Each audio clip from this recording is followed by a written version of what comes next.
الرحمن الرحيم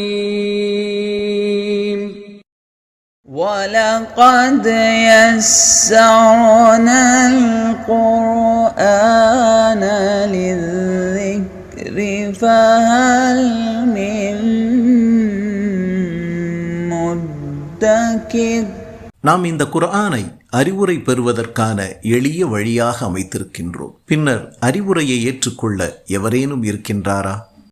பிள்ளை பருவம் என்பது மனிதனின் பிறப்புக்கும் பருவமடைந்த நிலைக்கும் இடையே உள்ள ஒரு வளர்ச்சி நிலையாகும். பிள்ளைகளின் வளர்ச்சி பெற்றோரை பெருமிதம் கொள்ள செய்கிறது. பார்த்து பார்த்து புலங்காகிதம் அடைகிறார்கள். அவர்களை பராமரிப்பதிலும் படிக்க வைப்பதிலும் அவர்களுக்கென்று உழைப்பதிலுமே பெற்றோர்கள் தங்கள் வாழ்வை அர்ப்பணிக்கின்றனர். ஒரு தந்தை தன்னை தாழ்த்தி கொண்டு தன் பிள்ளைகள் உயர அயராமல் உழைக்கின்றான். தன் பசி பொறுத்து பிள்ளைகள் பசியை ஆற்றுவாள் தாய். பெற்றோர் என்பது பிறப்பால் வந்த சொந்தம், இடையில் வந்த பந்தமில்லை. பிள்ளைகளை பெற்றெடுப்பது இலகு, ஆனால் அவர்களை ஒழுக்கம் நேரிய வழிகாட்டல் படி வளர்த்தெடுப்பதுதான் எமக்கு முன்னால் உள்ள மிக பொறுப்பான ஒரு பெரிய சவாலாகும். இந்த குழந்தை பேரு என்பது மிகப்பெரிய ஒரு இறைவனுடைய மிகப்பெரிய ஒரு அருள்.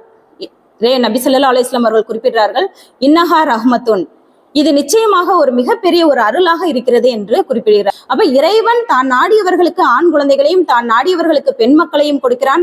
இன்னும் தான் நாடியவர்களுக்கு ஆண் மக்கள் பெண் மக்களையும் இருவரையும் சேர்த்து கொடுக்கிறான். தான் நாடியவர்களை இறைவன் மலடுகளாகவும் ஆக்குகிறான் என்று இறைவன் தன்னுடைய திருமறையில் குறிப்பிடுகிறான். அப்ப அந்த குழந்தை பாக்கியம் இறைவனுடைய அருள் என்பதை உணர்ந்து அந்த குழந்தைகள் இறைவனுடைய அந்த கருணையின் மூலமாக நமக்கு கிடைத்திருக்கிறது என்பதை நினைந்து அவர்களை நல்ல ஒழுக்கத்துடன் வளர்க்க வேண்டிய மிகப்பெரிய ஒரு உன்னத பொறுப்பு ஒரு பெற்றோர்களாகிய நம்ம இருக்கணும். நபி ஸல்லல்லாஹு அலைஹி வஸல்லம் அவர்கள் குறிப்பிடுகிறார்கள், தந்தை தன் மக்களுக்கு அளிக்கக்கூடிய அன்பளிப்புகளிலேயே மிகச் சிறந்த ஒரு அன்பளிப்பு எது அப்படின்னா நல்லொழுக்கமும் சிறந்த கல்வியும் தான் அப்படிங்கிற ஒரு விஷயத்தை இன்றைக்கு குழந்தைகள் பாத்தீங்க அப்படின்னா தனக்கு கிடைக்கக்கூடிய ஒவ்வொரு விஷயத்திலையுமே என்ன பண்றாங்க, அவர்கள் வெற்றி கிடைத்தால் சந்தோஷமாகவும் தோல்வி கிடந்தால் துவண்டு போயிடுறாங்க. அந்த நிலை இல்லாமல் அவர்கள் துன்பத்தை கண்டால் துவந்து விடாமலும் வெற்றியை கள்ளும் போது சந்தோஷத்தை காணும் போது அவர்கள் பூரித்து விடாமலும் நிதானத்தோடு செயல்படக்கூடிய ஒரு பாக்கியத்தை பழக்கத்தை நம்ம அந்த குழந்தைகளுக்கு ஏற்படுத்தக்கூடியவர்களாக இருக்கணும். குழந்தைகள் என்பது மிகப்பெரிய ஒரு அருட்கொடை என்பதை உணர்ந்து அந்த சிறந்த ஒரு தலைமுறையினரை தாய் தந்தையர்களுக்கும் சிறந்தவர்களாக இந்த உலக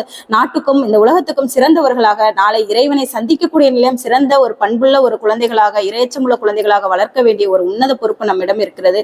இன்றைக்கு இருக்கக்கூடிய சூழ்நிலையில இந்த குழந்தைகளை வளர்ப்பு என்பது மிகப்பெரிய ஒரு போராட்டமாக இருக்கிறது.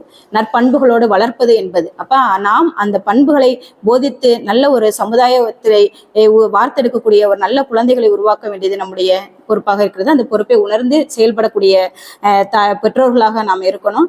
பிள்ளைகள் பெற்றோர்களுடன் எப்படி இருக்க வேண்டும்? واخفض لهما جناح الذل من الرحمة وقل رب ارحمهما كما ربياني صغيرا. மேலும் பணிவுடனும் கருணையுடனும் அவர்களிடம் நடந்து கொள்வீராக. மேலும் நீர் இறைஞ்சிய வண்ணம் இருப்பீராக. என் இறைவனை, சிறுவயதில் எவ்வாறு என்னை இவர்கள் கருணையுடனும் பாசத்துடனும் வளர்த்தார்களோ அவ்வாறு இவர்கள் மீது நீ கருணை புரிவாயாக. குழந்தைகளை அருளாக, அலங்காரமாக, செல்வமாக, பாக்கியமாக, கண் குளிர்ச்சியாக, பரிசாக வர்ணிக்கின்ற அல் குர்ஆன் பிள்ளைகள் ஒரு வகையில் சோதனையுமாகும் என்ற உண்மையையும் சொல்கிறது. وَاعْلَمُوا أَنَّمَا أَمْوَالُكُمْ وَأَوْلَادُكُمْ فِتْنَةٌ وَأَنَّ اللَّهَ عِندَهُ أَجْرٌ عَظِيمٌ. உங்கள் செல்வங்களும் உங்கள் பிள்ளைகளும் உண்மையில் சோதனை பொருள்களை என்பதையும் திண்ணமாக அல்லாஹ்விடம் மகத்தான கூலி இருக்கிறது என்பதனையும் அறிந்து கொள்ளுங்கள்.